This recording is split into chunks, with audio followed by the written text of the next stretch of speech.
Hi, this is Amy with the Style Crush blog again, and I'm going to show you the satin stitch. So I've already started a little bit here.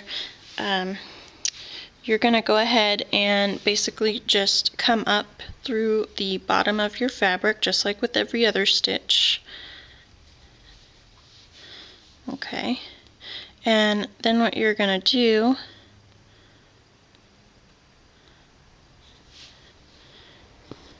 after you come up is you're going to just go back down, and your stitches can be as long or as short as you want depending on the look that you're going for. So then when you're doing your next stitch, you want to come up as close to that previous stitch as possible. Go ahead and come up and back down.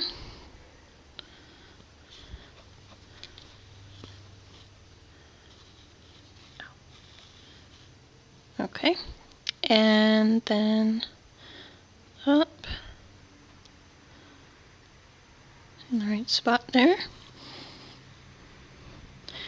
and back down next to the previous stitch.